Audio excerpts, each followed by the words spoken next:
ಮಂಗಳೂರು ಒಂದು ಕಾಲದಲ್ಲಿ ಎಲ್ಲ ವಿಚಾರದಲ್ಲೂ ದಿನದಿಂದ ದಿನಕ್ಕೆ ಅಭಿವೃದ್ಧಿಯನ್ನು ಹೊಂದಿಕೊಂಡು ಪ್ರಸಿದ್ಧಿಯನ್ನು ಪಡೆಯುತ್ತಾ ಮುನ್ನುಗ್ಗುತ್ತಿದ್ದ ನಗರ.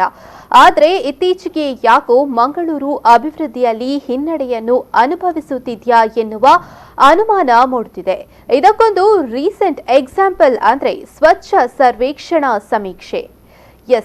ದೇಶದ ವಿವಿಧ ನಗರಗಳ ಸ್ವಚ್ಛ ಸರ್ವೇಕ್ಷಣಾ ಸಮೀಕ್ಷೆಯಲ್ಲಿ ಮಂಗಳೂರು ನಗರ ಭಾರೀ ಕುಸಿತ ಕಂಡಿದೆ.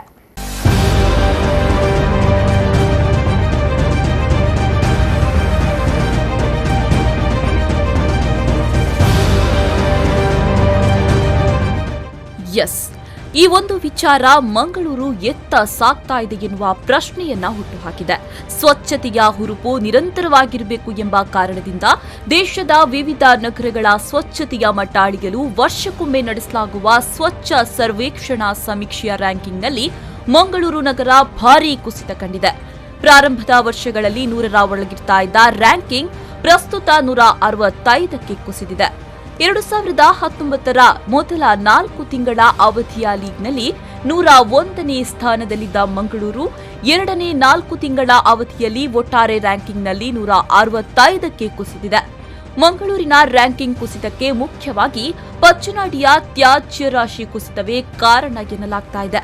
ಯಾಕಂದ್ರೆ ಈ ಮೊದಲು ಎಂದಿಗೂ ರ್ಯಾಂಕಿಂಗ್ ಈ ಮಟ್ಟಕ್ಕೆ ಕುಸಿದಿರಲಿಲ್ಲ.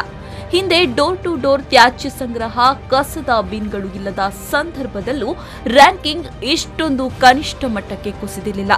ಸರಾಸರಿ 100ರ ಒಳಗಡೆಗೆ ರ್ಯಾಂಕಿಂಗ್ ಇರ್ತಾ ಇತ್ತು, ಅಲ್ಲದೆ 52ಕ್ಕೂ ತಲುಪಿತ್ತು. ಆದರೆ ಕಳೆದ ಮಳೆಗಾಲದ ಅವಧಿಯಲ್ಲಿ ಪಚ್ಚನಾಡಿಯಲ್ಲಿ ಸಂಭವಿಸಿದ ತ್ಯಾಜ್ಯ ಕುಸಿತದ ದುರ್ಘಟನೆ ರ್ಯಾಂಕಿಂಗ್ಗೆ ದೊಡ್ಡ ಹೊಡೆತ ನೀಡಿದೆ ಅನ್ನೋದು ಅಧಿಕಾರಿ ವರ್ಗದ ಮಾತು.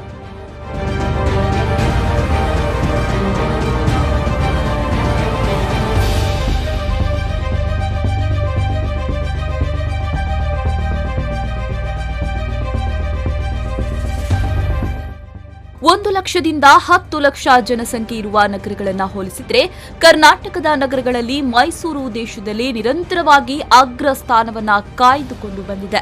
2017ರ ಸಮೀಕ್ಷೆಯಲ್ಲಿ ಮಂಗಳೂರು 63ನೇ ಸ್ಥಾನದಲ್ಲಿತ್ತು. 2018ರಲ್ಲಿ ಮಂಗಳೂರು 63ರಿಂದ 52ನೇ ಸ್ಥಾನಕ್ಕೇರಿತ್ತು. ಇದೀಗ 2019ರಲ್ಲಿ ಮಂಗಳೂರು 165ರಷ್ಟು ಕೆಳಕ್ಕೆ ಕುಸಿದಿದೆ. ಆದರೆ ರಾಜ್ಯದಲ್ಲಿ 2ನೇ ಸ್ಥಾನದಲ್ಲಿದೆ ಅನ್ನೋದಷ್ಟೇ ಮಂಗಳೂರಿಗರ ಪಾಲಿಗೆ ಸಮಾಧಾನದ ವಿಚಾರ. Bureau report, V4 news 24/7 Mangaluru.